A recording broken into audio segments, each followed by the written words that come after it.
27 mai dernier à Rimouski, Mel Gosselin lançait son tout premier roman, Cétacea, Le Fils de la baleine, une œuvre historique éditée par les publications L'Avantage et qui s'adresse à un public de 16 ans et plus. Inspirée par la littérature du 19e siècle, la jeune romancière d'origine rimousquoise nous présente une aventure bien documentée qui se promène entre la fiction et la réalité. C'est une fiction historique et je me cherchais d'abord un contexte parce que c'est bien beau faire une histoire qui se passe au 19e siècle, faire un roman historique, mais il faut trouver une période historique, quelque chose à exploiter, un filon. Et je m'étais souvenue dans mes cours d'histoire qu'on avait parlé brièvement des exilés canadiens-français qui se sont rendus à Lowell, en Nouvelle-Angleterre, pour travailler dans les industries textiles.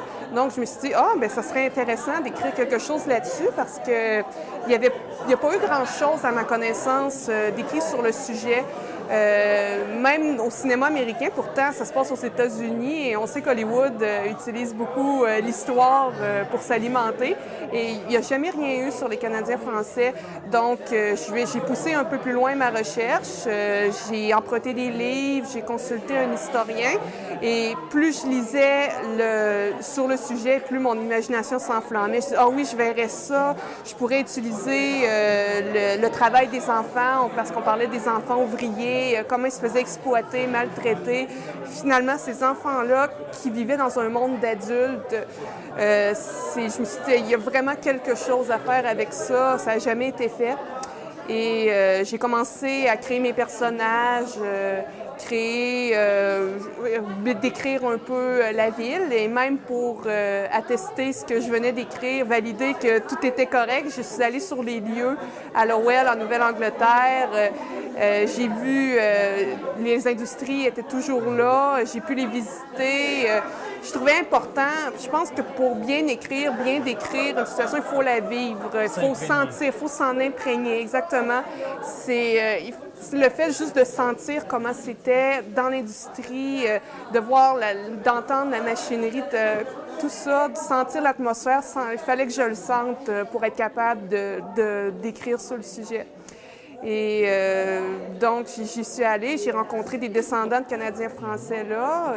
J'en ai parlé un petit peu, ils parlaient c'est sûr un français cassé, mais c'était intéressant de voir, puis de voir aussi qu'ils étaient intéressés à ce on s'intéresse à eux, parce qu'il n'y a pas beaucoup de Québécois qui vont là.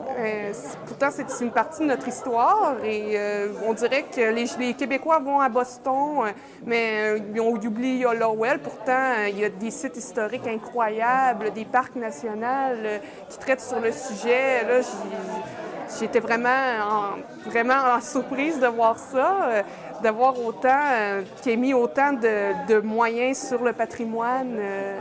Ce patrimoine-là, qui est inconnu ici, on n'en parle jamais, pratiquement jamais.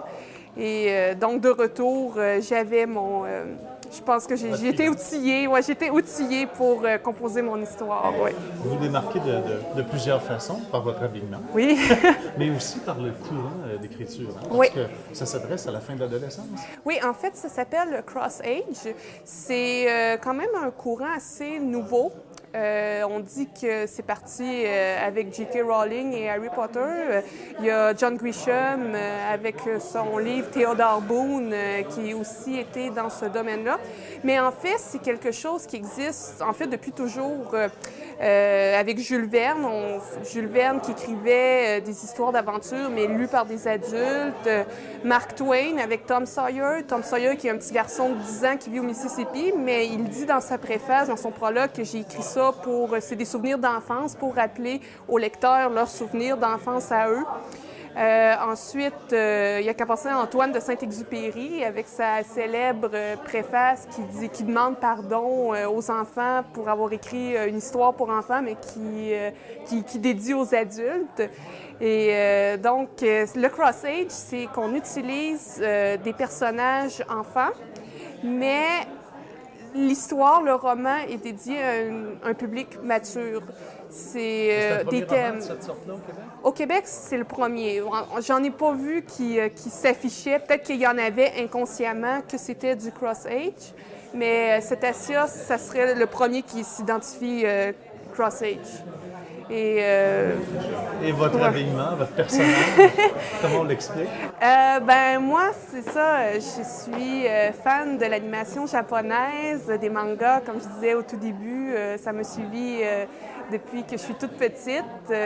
Donc, j'ai grandi avec Albator, Candy, Rémi sans famille, Sailor Moon, Dragon Ball, tout ça. Et j'ai décidé, nous, les fans d'animation, qu'on nous appelle des otaku. Et on aime beaucoup le cosplay, qui est le fait de se déguiser, se prendre le temps d'une journée pour un personnage de bande dessinée. Dans mon cas, j'ai décidé de créer mon propre personnage. J'avais le goût de me donner un petit air garçonne, tout en restant féminine, sans perdre mon identité. Donc voilà, j'avais le goût de dire « t'as Mel Gosselin dans la vie de tous les jours, qui est une étudiante qui va devenir prof de français sous peu, et t'as la Mel Gosselin qui écrit des romans. » Donc c'est comme ça.